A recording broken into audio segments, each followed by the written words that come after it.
2 நாட்களா சிலிண்டர் தட்டுப்பாடு. அங்கே அடித்தா இங்கே வலிக்கும் அப்படின்றது இதுதான் வந்து சர்வதேச உண்மை. இப்போ என்னென்னா இந்த ட்ரம்ப்போடைய கேடுகெட்ட வேலையின் காரணமாக அமெரிக்காவில் ட்ரம்ப் வச்ச ஆப்பு அரக்கோணத்தில் இட்லி கிடைக்க மாட்டேங்குது, தோசை கிடைக்க மாட்டேங்குது. ஏன்னா இப்போ சோறு போட்டுறாங்க, கஞ்சியோ கூழ ஊற்றிடுறாங்க. இன்னும் ஒரு 10 நாள் ஆச்சு அப்படின்னா என்ன நடக்குதுன்னு அவனுக்கு தெரியாது. இப்போ சோத்துக்கு சுக்குடி கீரையை தான் திங்கணும். எக்ஸாக்டாக என்ன ரீசன் சார் ஏன் வர்றது இல்லை? ஈரானோட பழகிட்டே இருக்காங்க, என்ன வாங்குறாங்க போகிறாங்க, அந்த கடல் வழியாக போகிறாங்க வர்றாங்க, எல்லாம் ஹார்மூஸ் வழியாக போகிறாங்க. ஈராக்கில் என்ன வாங்குறான், திடீர்னு போய் என்ன பண்ணுறாரு, இஸ்ரேல் அப்பான்ட்டார். அப்போ எதுவுமே ஷாக்காயிரும். ஓ இவனோட மகனா நீ டாப்னு இருக்கேன் நாசம் தான். இவர் சொன்ன ஒரே ஒரு வார்த்தை, இஸ்ரேல் வந்து அப்பா நாடு அப்படின்னு ஒரே காரணத்துக்காக மொத்தமாக அந்த வாய்க்கால் பக்கமே வராதான்ட்டாங்க. 27 ஷிப்பை பிடிச்சி வச்சுட்டாங்க. இனி கத்தி கதறி என்ன பிரயோஜனம்?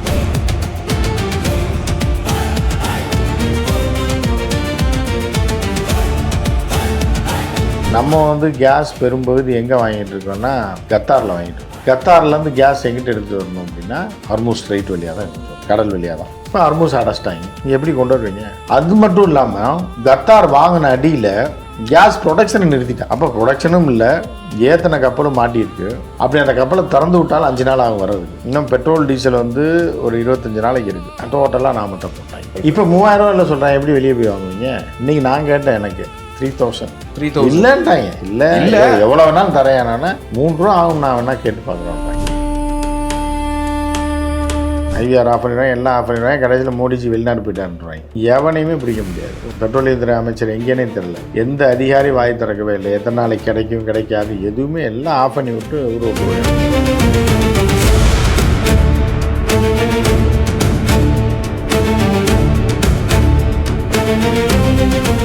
உலகெங்கும் வாழும் தமிழ் நெஞ்சங்களுக்கு கிறிஸ்டியின் அன்பு வணக்கம். நம்மோடு மூத்த பத்திரிகையாளர் உமாபதி இணைந்திருக்கிறார். வணக்கம் சார். வணக்கமா சார். 2 நாட்களா சிலிண்டர் தட்டுப்பாடு அப்படிங்கிறனால பல ஹோட்டல்களை மூடினதா சொல்றாங்க. மதுரையில் ஒரு 80% ஹோட்டல்லாம் மூடிட்டோம், இதுக்கு மேலே எங்களால் சர்வே பண்ண முடியாது அப்படின்னு. ஏன் இந்த தட்டுப்பாடு, இது எவ்வளோ நாளைக்கு நீளும்னு நினைக்கிறீங்க? அதாவது நான் ஒரு சேனல் ஒன்று ஆரம்பித்தேன், ஃபர்ஸ்ட் லைன்.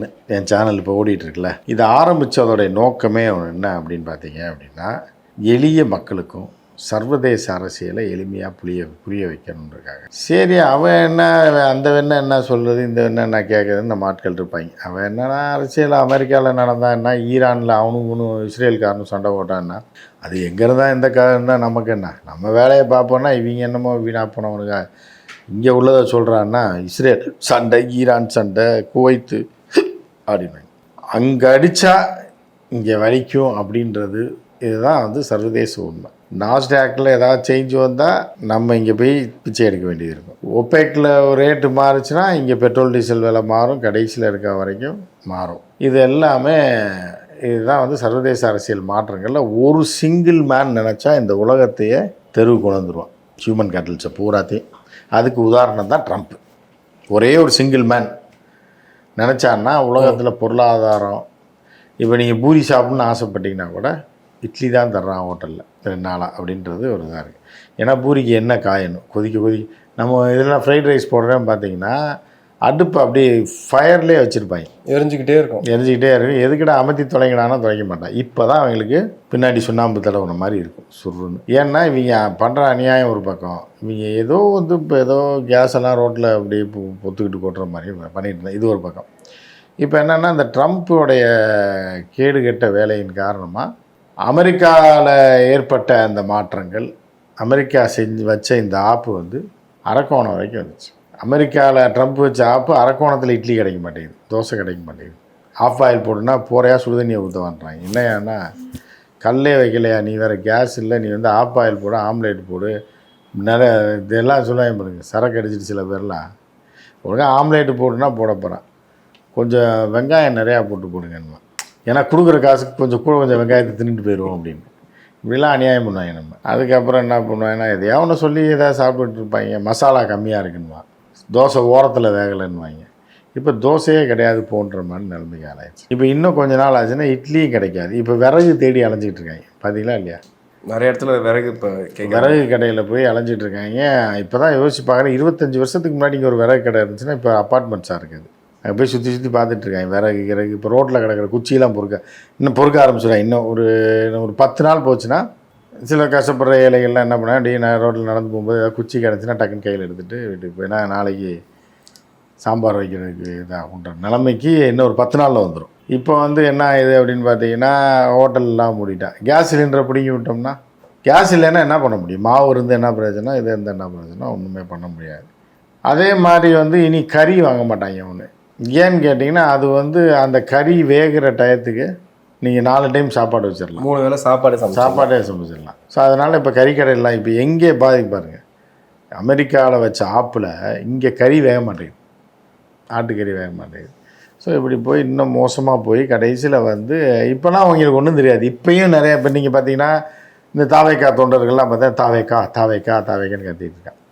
ஏன்னா இப்போ சோறு போட்டுறாங்க, கஞ்சியோ கூழோ ஊற்றிடுறாங்க. இன்னும் ஒரு 10 நாள் ஆச்சு அப்படின்னா என்ன நடக்குதுன்னு அவனுக்கு தெரியாது.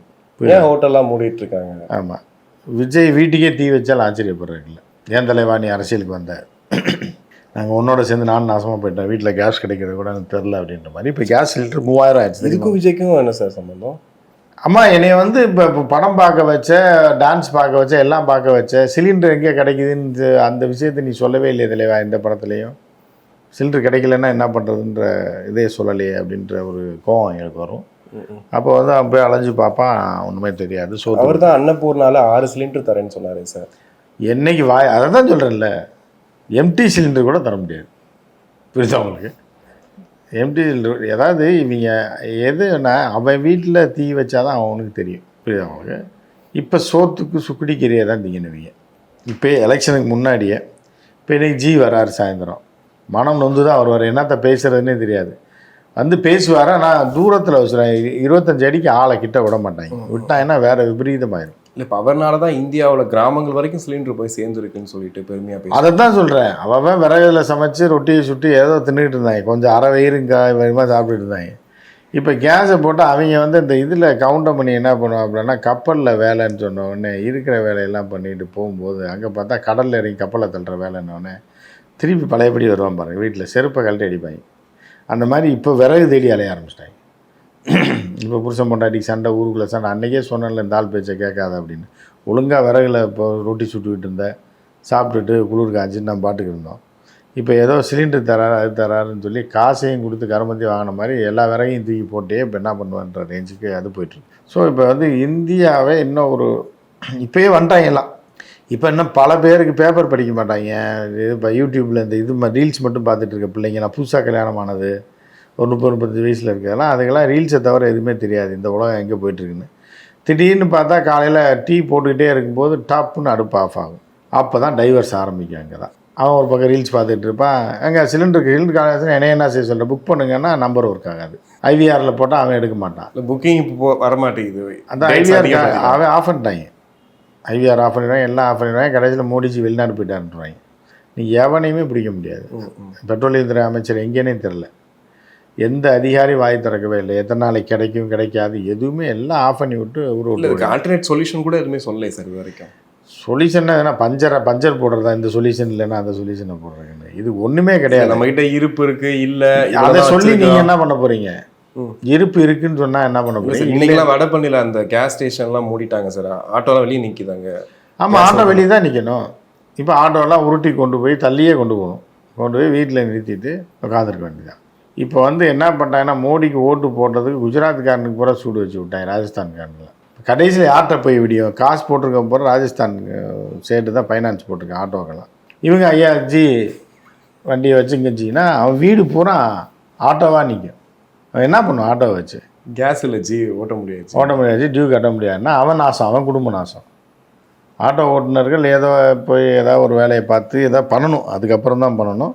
டிஜிக்கு ஓட்டு போட்டவனு நாசம், ஓட்டு போடணும்னு மனசார நினச்சான் பாருங்க, அவனும் நாசம். எக்ஸாக்டாக என்ன ரீசன் சார் ஏன் வர்றதில்லை? நமக்கு ஏன் வர்றதில்லை அப்படின்னா, அதாவது ஒரு 2 பேருக்கு சண்டை, நல்லா தெரிஞ்சுங்க. ஒருத்தன் கூட நம்ம ஃப்ரெண்ட்லியாக பழகிட்டு இருக்கோம், ஏற்கனவே ரொம்ப க்ளோஸும் கிடையாது, நான் மாப்பிள்ளை நான் மச்சான் பழகிட்டு இருக்கோம். அந்த மாதிரி பழகி நல்ல நல்ல டைப்பாக அவரும் நல்ல டைப்பாக போயிட்டுருக்கு. இன்னொருத்தன் வந்து மிக கொடூரமானவன், உலகம் பூரா நினைக்கக்கூடிய மிக கொடூரமான, இவனுக்கு ஆகவே ஆகாது. ஒரு பக்கம் திடீர்னு போன உடனே என்ன பண்ணுறான்னு இன்றைக்கி பழைய படத்துலலாம் உங்களுக்கு பார்த்தீங்கன்னா தெரியும். எப்படின்னா அந்த ஒரு 500 படத்தோட கதை தான் இருக்கும். கதாநாயகியோட அப்பா வந்து கதாநாயகனோட அப்பனை கொண்டுருவான், இல்லைன்னா இவங்க அப்பா அவனை கொண்டுருவான், ஜென்ம பகையாயிரும். இவங்க 2 பேரும் வெளியூரில் படித்தவங்க லவ் பண்ணிடுவாங்க. அந்த குடும்ப பைய காலமாக அந்த லவ்வை பிரித்து விடுவாங்க. லவ் நடந்துட்டு இருக்கும் அப்போ வரைக்கும். லவ் வந்து அவன் வந்து எங்கள் அப்பாட்ட கேட்க போகிறேன்னு சொல்கிற நேரத்தில் ஹீரோ அப்போ தான் பார்ப்பான், இவன் தான் அவங்க அப்பனா அப்படின்னோடனே கொதிச்சிடும். எங்கள் அப்பனை கொண்டோன்னே அவங்க அம்மா வந்து தாலி எடுத்த ஒரு இந்த இந்தி படத்துலலாம் பூராமே ஒரு வெள்ளை சேலை கட்டின ஒரு அம்மா இருக்கும். அது சொல்லுவாங்க அப்பாவை கொண்டவனே அவன் தான்னொடனே அந்த காதல் முடிஞ்சு அப்புறம் அப்படி இப்படின்னு சொல்லி அப்புறம் அவன் கிடையாது இன்னொருத்தன் தான் குத்துனான்னு முடிச்சிடுவாங்க. இப்போ என்ன ஆகுதுன்னா இந்த நபரோட பழகிட்டே இருக்கும்போது திடீர்னு இந்த நபரோட வில்லனை போய் இந்த ஃப்ரெண்டு அப்பா அப்படின்னு கூப்பிட்டா அப்படி இருக்கும். ஓ இவனோட மகனா நீ, இவன் தான் அவங்க அப்பனாங்கும் போது அப்போ இவன் என்ன பண்ணுவான், உன்னை வச்சு காட்டுறான்டா. இதுதான் நடந்தது. புரியுதா இல்லையா? புரியுது. ஈரானோட பழகிட்டே இருக்காங்க, என்ன வாங்குறாங்க போகிறாங்க, அந்த கடல் வழியாக போகிறாங்க வர்றாங்க, எல்லாம் ஹார்மூஸ் வழியாக போகிறாங்க. ஈராக்கில் என்ன வாங்குறான், சவுதியில் என்ன வாங்குறான், துபாயில் அப்படியே போயிட்டுருக்காங்க. பயன் போட்டுருக்கும்போது திடீர்னு ஜி போய் என்ன பண்ணுறாரு, இஸ்ரேல் அப்பான்ட்டார். அப்போ எதுவுமே ஷாக்காயிரம். ஓ இவனோட மகனா நீ, பாலா ஒரு படத்தோட டைலாக் வச்சுப்பார், இவனோட மகனா நீ அப்படின்னு. அப்போ இவங்களோட அப்பனா நீ அப்படின்ற மாதிரி ஆனவுடனே டாப்னு இருக்காங்க. இப்போ நாசம்தான். இப்போ அங்கேருந்து அங்கே எதுக்கு போய் அப்பான்னு சொன்னவனை யார் சொல்ல சொன்னா அப்படின்னு ஒரு கேள்வி வரும்ல. ஸோ இதில் தான் இப்போ நம்ம லாக் ஆகி போயிருக்கோம். இவர் சொன்ன ஒரே ஒரு வார்த்தை, இஸ்ரேல் வந்து அப்பா நாடு அப்படின்னு ஒரே காரணத்துக்காக மொத்தமாக அந்த வாய்க்கால் பக்கமே வராதுன்றாங்க. 27 ஷிப்பை பிடிச்சி வச்சுட்டாங்க. இன்னைக்கு கத்தி கதறி என்ன பிரயோஜனம்? சண்டை ஆரம்பிக்கிறதுக்கு முதல் நாள் வரைக்கும் நம்ம நல்லா தான் இருந்தோம், அவங்களோட நட்பில் பேசாமல் இருந்திருக்க வேண்டியது. அங்கே போய் அந்த இத்து போன நாடாளுமன்றத்தில் ஒரு நாயும் கிடையாது, அது மெஜாரிட்டியே கிடையாது. அதில் அந்த நெதன்யாகு பிரதமரும் கிடையாது, காபந்து அரசாங்கம் போயிட்டுருக்கு. அங்கே எதுக்கு போய் பேசணுன்றேன் நான். பேசி அது அப்பான்னு வேறு சொன்னோன்னே முடிச்சிட்டாங்க, இந்தி படம் மாதிரி. இப்போ யார் கஷ்டப்படுறான்னா நம்ம கஷ்டப்படுறோம். இப்போ இந்த கேஸ் வராது அப்படின்னா இன்னும் நெருக்கடியில் போய் தான் நம்ம செத்து சுண்ணாம்பாய் தான் பண்ணுவாங்க. எப்படின்னா நம்ம வந்து கேஸ் பெரும்பகுதி எங்கே வாங்கிட்டு இருக்கோம்னா கத்தாரில் வாங்கிட்டு இருக்கோம். கத்தார்லேருந்து கேஸ் எங்கிட்ட எடுத்துகிட்டு வரணும் அப்படின்னா ஹர்மூஸ் வாய்க்கால் வழியாக தான் எடுத்துகிட்டு வரும், ஹர்மூஸ் ஸ்ட்ரைட் வழியாக தான் எடுத்துகிட்டு வரும், கடல் வழியாக தான். இப்போ ஹர்மூஸ் அடைச்சிட்டாங்க, நீங்கள் எப்படி கொண்டு வருவீங்க? அது மட்டும் இல்லாமல் கத்தார் வாங்கின அடியில் கேஸ் ப்ரொடக்ஷனை நிறுத்திட்டான். கொஞ்ச நாளைக்கு நான் ப்ரொடக்ஷன் பண்ண போகிறதில்ல. அப்போ ப்ரொடக்ஷனும் இல்லை, ஏத்தனை கப்பலும் மாட்டியிருக்கு. அப்படி அந்த கப்பலை திறந்து விட்டாலும் 5 நாள் ஆகும் வர்றதுக்கு 5 நாள் ஆகும். அப்புறம் அது வந்து அதுவும் தீர்ந்து போச்சுன்னா திரும்ப ப்ரொடக்ஷன் பியூரிஃபை ஆகணும்ல, அதுக்கு ஒரு டைம் எடுக்கும். அப்போ இன்னும் பெட்ரோல் டீசல் வந்து ஒரு 25 நாளைக்கு இருக்குது, 30 நாளைக்கு. க்ரூட் ஆயில் அதுக்கப்புறம் ஒரு 25 நாளைக்கு இருக்குது.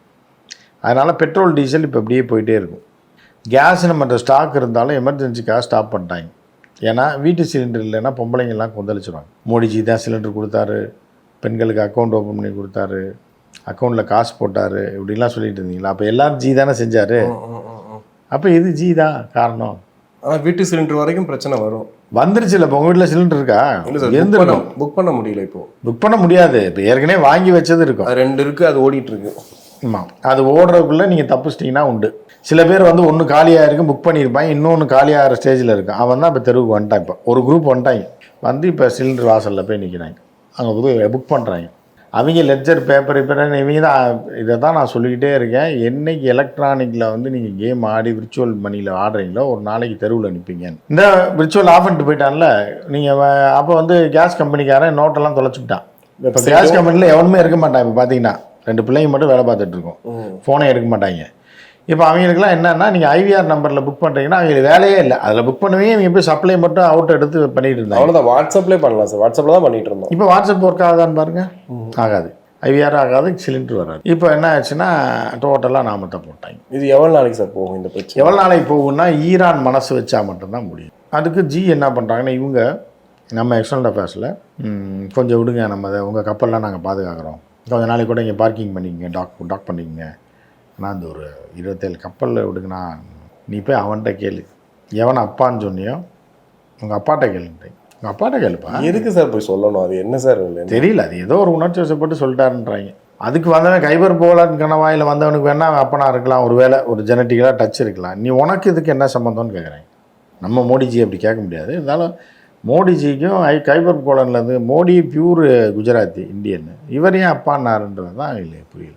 இப்போ ரேட்லாம் ஜாஸ்தி பண்ணுவாங்களா சார்? இப்போ எல்லாமே முதல்ல கிடைக்குதான்னு பாருங்கள். டிமாண்ட் ஆச்சுன்னா ரேட்டு ஜாஸ்தியாக நீங்கள் கொடுத்தாகணும். ஏன்னா இப்போ நிறைய பேர் வந்துட்டு சும்மாவே கேஸ் சிலிண்டர் வெளியிலாம் வாங்குவாங்க இல்லையா? இப்போ அந்த மாதிரி டிமாண்ட் பண்ணி வச்சு வாங்குறதுக்கு வாய்ப்பு. இப்போ 3000 ரூபாயில் சொல்கிறேன், எப்படி வெளியே போய் வாங்குவீங்க? இன்றைக்கி நான் கேட்டேன், எனக்கு 3000 3000 இல்லைன்றாங்க. இல்லை இல்லை எவ்வளோ வேணாலும் தரேன். நான் 3 ரூபா ஆகும், நான் வேணா கேட்டு பார்க்குறோன்றாங்க. 3000 900 ரூபாய்க்கே அழுதுட்டு இருந்தோமே சார். இப்போ 900 ரூபான்றதே அதிகம் தானே, 600 ரூபாயில இருந்துச்சு அப்படின்ட்டு. அதுதான் மோடிஜியோட டெக்னிக். 60 ரூபாய்க்கு அழுதுட்டு இருந்தீங்க ஒரு காலத்தில், 130 ரூபாய் ஆக்கி 110 ஆக்குனே வாங்கல நீங்கள். பரவாயில்ல, நல்லதானே பண்ணியிருக்காரு. சர்க்கார் 20 ரூபா குறைச்சிருக்காருன்னு வாங்க. நான் 60 ரூபா ஏற்றுனது மறந்துட்டீங்கல்ல. ஸோ அந்த மாதிரி தான் இதை ஏற்றிடுவாங்க. 2000 ரூபாய்க்கு போயிடும். ஓகே, போயிட்டு 1500 ரூபா ஆக்கிடுவாங்க. மோடிஜி உள்நாட்டு உற்பத்திங்கிறதுலாம் அவ்வளோ பெருசாக இல்லை. உள்நாட்டில் கேஸ் எப்படி எடுக்க முடியும்? இல்லை 60% வெளியே வாங்குறன்ற மாதிரிலாம் நான் படிச்சுட்டு வந்தேன், அதான் கேட்குறேன். 60% இல்லை, 80% வெளில தான் வாங்குறோம். 75% வரைக்கும். மீதி வந்து இவங்க எடுத்துகிட்டு இன்னும் பல இடங்கள்ல இருக்கு, இன்னும் எடுக்கவே இல்லையே. அது கொஞ்சம் கொஞ்சம் அப்படியே இருக்கிற கேஸ், அதை வச்சு எத்தனை நாளைக்கு இது பண்ண முடியும்? ஒன்றும் பண்ண முடியாது. அதனால் நான் கேட்டுக்கிறது என்னென்னா, நீங்கள் ஜியை குறை சொல்லாதீங்கன்றது. அவர்னால எதுவுமே கிடையாது, பாஜக அரசாங்கத்தினாலே நமக்கு கிடையாது. இது எங்கேயோ எவனோ சண்டை போடுறதுனால நமக்கு ஏற்படுற பாதிப்பை நம்ம ஜீரணிச்சுக்கணும். வர எலெக்ஷன்லேயும் நீங்கள் வந்து அவருக்கே ஓட்டு போட்டு தேர்ந்தெடுங்க. விஜய் ரசிகர்லாம் நிச்சயமாக நீங்கள் ஆசைப்படுற மாதிரி விஜயை போய் பார்த்தீங்கன்னா உங்களுக்கு போதும். கேஸ் அது கர்மம், அது ஏறினா என்ன இறங்கினா என்ன அப்படின்ற மாதிரி அமைதியாக இருங்கன்றது தான், சந்தோஷமாகவும் அமைதியாகவும் உங்கள் வாழ்க்கையை நடத்துங்கன்றது தான் நம்ம அறிவுரையாக சொல்லணும். கண்டிப்பாக சார், நிறைய விஷயங்கள் பேசணும். நன்றி.